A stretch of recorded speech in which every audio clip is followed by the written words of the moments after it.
আসসালামু আলাইকুম। আশা করছি সবাই অনেক ভালো আছেন। নতুন আরও একটি ভিডিও নিয়ে আপনাদের সামনে হাজির হলাম।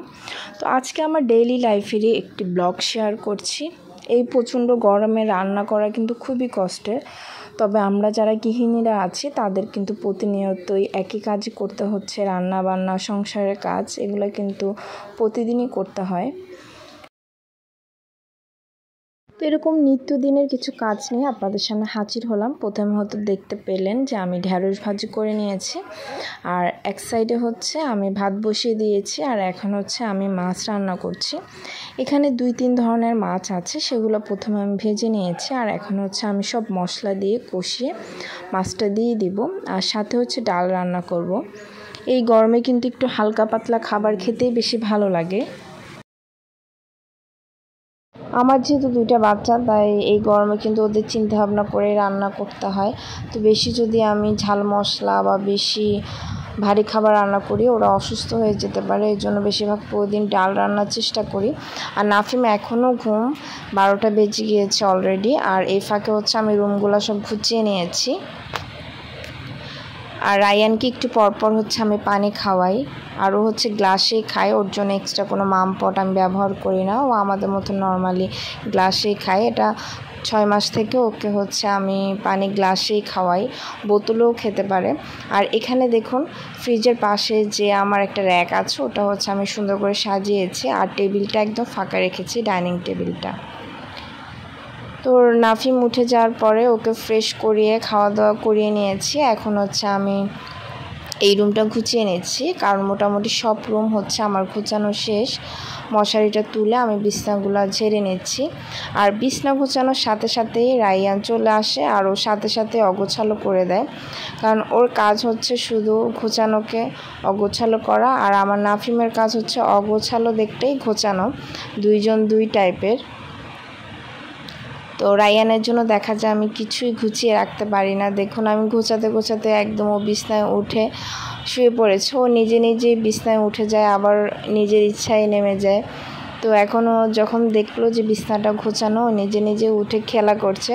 তো আমি বলছি বাবা আসো, উঠো উঠো, আমার কোলে আসো, কিন্তু না, সে খেলা করছে শুয়ে শুয়ে। আসলে বাচ্চারা ঘরে থাকলে ঘরটা কিন্তু একদম আলোকিত হয়ে যায়। তো 2টা বাচ্চার একটাও যখন ঘরে থাকে না, যে কোনো একজন, তো তখনও কিন্তু ঘরটা একদম ভালো লাগে না। 2জন যখন ঘরে একসাথে থাকে, ঘরটা একদম জমজমাট থাকে। তো এখন হচ্ছে আমি ডালটা বসিয়ে দিচ্ছি। মোটামুটি আমার অন্য সব রান্না হয়ে গিয়েছে। তো এখন ডালটা বসিয়ে আমি হচ্ছে বাকি কাজগুলো করব। আর সব কাজ শেষে বিকালে হচ্ছে আমরা একটু ঘুরতে বেরিয়েছি, কারণ নাফিমের আব্বু সময় পেলেই 2 বাচ্চাকে নিয়ে ঘুরতে চলে যায়। আমাদের বাসার কাছাকাছি এরকম বাচ্চাদের ঘোরার জন্য একটা জায়গা আছে, ওখানেই আমাদের প্রায় যাওয়া হয়। তো রায়ান হচ্ছে খেলনা দেখে খেলনা নেবে, ও হচ্ছে গাড়ি নিতে চায় শুধু। তো এর আগে আরও একবার এসেছিলাম, তখন কিন্তু ওর বাবা খেলনা কিনে দিয়েছিল অনেকগুলো, তো সেগুলোই খেলা হয়নি। সেজন্য আমি বলেছি আর খেলনা কিনতে হবে না, একটু ধরুক। এই জায়গাটা নাফিমের যেমন পছন্দ, রায়ানেরও অনেক পছন্দ। তো ভেলপুরি দেখেছিলাম, তো ভেলপুরি খাচ্ছি, আর রায়ান তো খাবে, সেজন্য বারবার চাচ্ছে। ও মোটামুটি সব কিছু যা নতুন দেখে একটু ট্রাই করার চেষ্টা করে। আর ওকে হচ্ছে আমি ওরকম বাদ বিচার করি না, সব কিছুই আমাদের মতন খেতে দেই, যেগুলো ওর জন্য ক্ষতিকারক না, ওই ধরনের খাবার সবই ওকে দেই। তো হচ্ছে আইসক্রিম খাচ্ছিলাম আমরা, আর ওকে হচ্ছে আইসক্রিমের নিচের যে অংশটা থাকে সেটা দিয়েছি। আর নাফিম হচ্ছে একটু ট্রেনে উঠেছে, ও মোটামুটি 2টা রাইডসে উঠেছে। তো এই জায়গাটা দেখতে পাচ্ছেন খুব সুন্দর লাইটিং করা। আর এই যে নৌকাগুলো, এগুলো কিন্তু অনেক উঁচায় উঠে, দেখতে কিন্তু বেশ ভয় লাগে। তো আমি জীবনে একবারই উঠেছি, আমার বেশ ভয় লাগে, এই জন্য আমি আর উঠি না। এই জায়গাটা প্রায় আমরা 1-1.5 ঘন্টা সময় কাটিয়েছি। দোনোটা বাচ্চা অনেক খুশি হয়েছে, আর ওদের খুশি দেখে কিন্তু আমাদেরও ভালো লেগেছে, কারণ বাচ্চারা খুশি তো মা বাবারাও খুশি।